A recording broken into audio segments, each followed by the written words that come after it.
कि ना मैं तुझे तलाक दूंगी और ना ही साथ रहूंगी। तो ऐसे हालात में आपको क्या करना है? तो वीडियो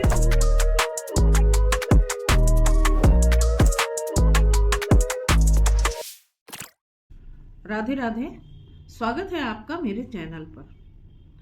तो वीडियो का टाइटल देख के तो आप जान ही गए होंगे कि आज मैं किस टॉपिक पे बात करने जा रही हूँ। जी हाँ, जब आपकी पत्नी घर छोड़कर चली जाती है और आपकी लाख कोशिशों के बाद भी वो आने को तैयार नहीं होती है, बल्कि ये कहती है कि ना मैं तुझे तलाक दूंगी और ना ही साथ रहूंगी, तो ऐसे हालात में आपको क्या करना है?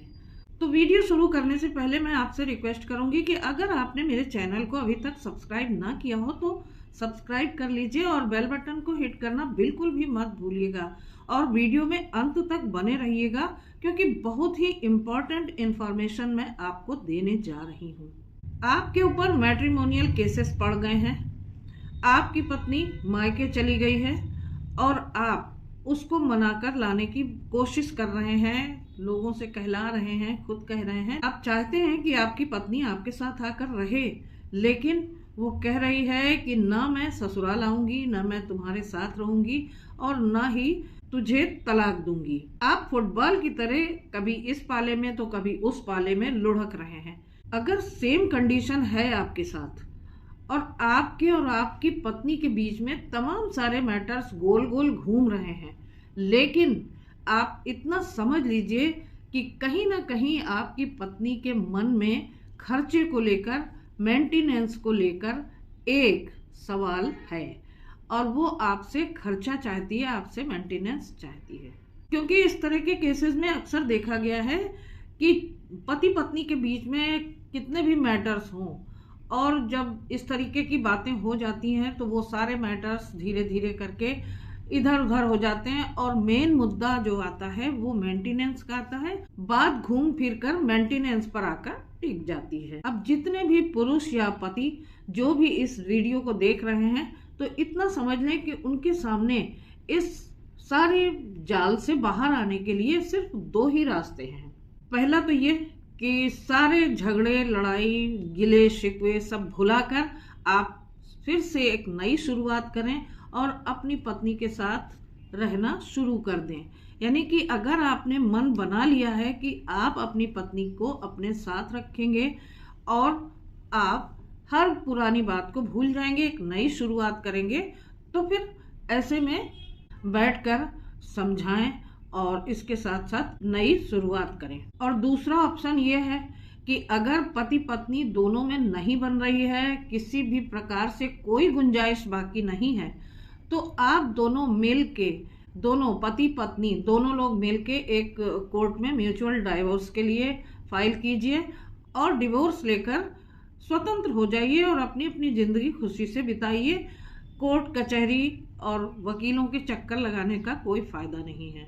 अब यहाँ जो मैंने आपको पहला ऑप्शन बताया है कि आप अपनी पत्नी के साथ फिर से रहने लगिए, सारी लड़ाई झगड़ा भुलाकर, लेकिन ऐसी स्थिति में आप तो चाहते हैं लेकिन आपकी पत्नी कह रही है कि मैं तुम्हारे साथ न जाऊंगी और ना ही तुम्हें तलाक दूंगी। अगर आपने ये मन में बना लिया है कि आपको अपनी पत्नी के साथ ही रहना है, अपनी पत्नी को साथ में रखना है, ऐसा फाइनल कर लिया है, तो आपको पत्नी पे केसेस करके उलझना नहीं है। आपको अपने वकील के पास जाना है और section 9 restitution of conjugal rights के तहत एक लीगल नोटिस वकील के माध्यम से अपनी पत्नी के पास भेजना है, जिसमें आपको लिखना होगा कि आप पत्नी के साथ रहना चाहते हैं और पत्नी के साथ रहने में इंटरेस्टेड हैं। सेक्शन 9 की इस नोटिस का आपको ये फायदा होगा कि वाइफ ने जो भी केसेस आपके अगेंस्ट कोर्ट में डालने की सोची है, आपको परेशान करने की सोची है, आपसे मेंटेनेंस लेने की सोची है, तो जैसे ही आपकी सेक्शन 9 की रेस्टिट्यूशन ऑफ कंजुगल राइट्स की जो नोटिस है, लीगल नोटिस, उसको मिलेगी, तो ये बात एकदम क्लियर हो जाएगी कि आप तो उसके साथ रहना चाहते हैं और फिर से अपने वैवाहिक संबंधों की पुनर्स्थापना करना चाहते हैं। अगर पत्नी इस लीगल नोटिस, सेक्शन 9 की जो लीगल नोटिस आपने भेजी है, उसका कोई जवाब नहीं देती है और आपके साथ रहने की कोई उत्सुकता नहीं दिखाती है, तो ये लीगल नोटिस सेक्शन 9 की मेंटेनेंस के केस में और डीवी के केस में जो आपकी पत्नी आपके ऊपर डालने वाली है, जिसमें कि आपको मेंटेनेंस देना पड़ेगा उसको, तो उन केसेस में आपके लिए एक बड़े हथियार का काम करेगी। क्योंकि जहां लड़की मौखिक रूप से कह रही है कि आपने उसको प्रताड़ित किया, आपने उसके साथ क्रुएल्टी की, आपने उसके साथ ये किया वो किया, मौखिक रूप से सब कुछ कह रही है कि उसके साथ आपने अत्याचार किया और इसी आधार पर आपसे मेंटेनेंस मांग रही है, तो वहां आपका इंटेंशन रिटर्न में सामने आ जाएगा कि इतना सब होने के बावजूद आप अपनी पत्नी को अपने साथ रखना चाहते हैं और उसके साथ रहना चाहते हैं, तो इस चीज का आपको बहुत फायदा मिलेगा। ये तो था पहला पॉइंट जहां पर आपने अपना मन बना लिया है अपनी पत्नी के साथ रहने का। अब आते हैं दूसरे ऑप्शन पर, जहां पर आप दोनों के बीच में डिस्प्यूट बहुत ज्यादा बढ़ चुके हैं, साथ साथ रहने की अब कोई गुंजाइश नहीं है, तो ऐसे में आप डिवोर्स की बात कर सकते हैं। डिवोर्स भी दो तरह के होते हैं, एक तो म्यूचुअल डिवोर्स जिसमें पति पत्नी आपसी सहमति से कोर्ट में डिवोर्स की पिटीशन फाइल करते हैं। वहीं दूसरी तरह के तलाक का ये प्रोसीजर होता है कि आप एक कंटेस्टेड डिवोर्स की पिटीशन फाइल करें। यहाँ पर आपने जो पत्नी को पहले सेक्शन 9 की या नोटिस आपने भेजी थी पत्नी को, तो वो यहाँ पर बहुत काम आने वाली है। क्योंकि जब आपने सेक्शन 9 की ये नोटिस भेजी थी पत्नी को, तो उसने इस नोटिस का ना ही संज्ञान लिया था और ना ही आपके साथ रहने में कोई इंटरेस्ट शो किया था और ना ही उसने नोटिस का कोई जवाब दिया था। तो ऐसी स्थिति में इस नोटिस को ग्राउंड बनाकर आप डिवोर्स की पिटीशन फाइल करेंगे। कंटेस्टेड डिवोर्स के लिए ये ग्राउंड बहुत बड़ा ग्राउंड है। इसके अलावा आपके साथ आपकी वाइफ ने जो क्रूएलिटी की है, माता पिता का अपमान किया है, कहना नहीं माना है, ये सारे ग्राउंड्स भी आप अपने पिटीशन में अच्छी तरीके से साफ साफ लिखेंगे और कोर्ट्स में जज साहब से आप रिक्वेस्ट करेंगे कि इतना सब कुछ होने के बाद भी आपने सेक्शन 9 के तहत पत्नी को साथ रहने के लिए नोटिस दी थी और उसके बाद भी पत्नी ने ना उस नोटिस का संज्ञान लिया और ना ही वो मेरे साथ रहने के लिए आई, इसलिए मुझे डिवोर्स की डिक्री ग्रांट कर दी जाए। अब आपने सारे वो ग्राउंड्स अपनी पिटीशन में क्लियर कर दिए हैं कि क्यों आप अपनी पत्नी से डिवोर्स लेना चाहते हैं। तो अब आपको बिल्कुल भी मायूस होने की जरूरत नहीं है कि अगर कोर्ट केस चलते हुए आपकी पत्नी ये कह दे कि ना मैं तुझे तलाक दूंगी और ना ही तेरे साथ रहूंगी। जहां आपकी पत्नी कोर्ट केसेस करके आपको फंसाने और आपको परेशान करने, आपसे मेंटेनेंस वसूलने की योजनाएं बना रही थी, आपके ये सारे प्रोसीजर्स को फॉलो करने से, आपको ये सारे प्रोसीजर्स को एक्सप्लोर करने से उसकी सारी योजनाएं धरी की धरी रह जाएंगी। ये तो डाइवोर्स की बातें हो गई, लेकिन मैं यहाँ आपको एक और सलाह दूंगी, वो ये कि शादी विवाह एक सामाजिक संस्कार है और ऐसे में अगर समाज में ही बैठ के समाज के ताने बाने से ये सब कुछ बंधा हुआ है और ऐसे लोगों को, ऐसे गंभीर लोगों को जो आपके बुजुर्ग हैं, नाते रिश्तेदार हैं और इसके अलावा आपके जो संबंध कराने वाले बिचौलिए हैं, बैठकर समझाने की कोशिश करें पति पत्नी को, उनके लड़ाई झगड़ों की, उनकी समस्याओं को सुलझाने की कोशिश करें, तो वो ज़्यादा बेहतर है।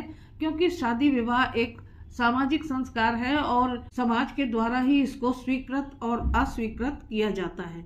तो ऐसी स्थितियां ना आने पाए कि आप कोर्ट कचहरी, थाना, कोतवाली के चक्कर लगाएं।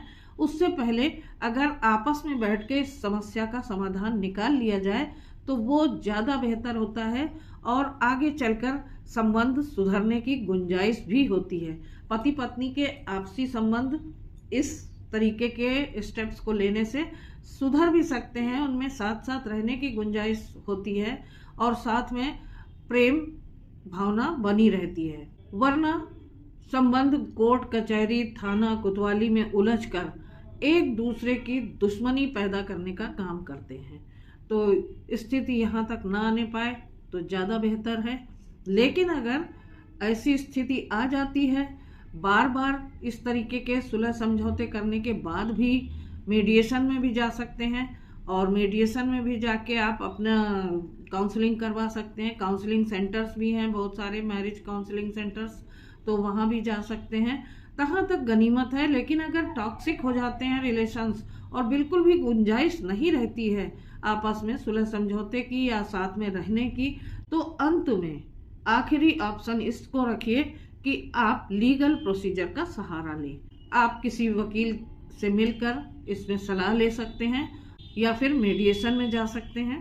अब इतना सब होने के बाद आपकी पत्नी के दिमाग में जो बदले की भावना चल रही है, बदले की साजिश चल रही है, उसका तोड़ यहाँ पर हो जाता है, क्योंकि आपने जो भी स्टेप्स लिए हैं वो बहुत ही सोच समझकर 1 to 1 आपने बहुत समझदारी के साथ उठाए हैं।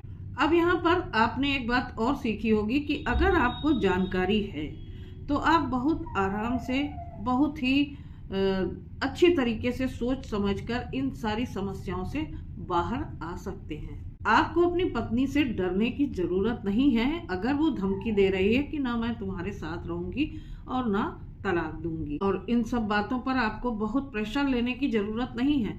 बहुत प्रेशर लेने से बाहर का रास्ता ढूंढना बहुत मुश्किल हो जाता है। तो आज का वीडियो यहीं तक।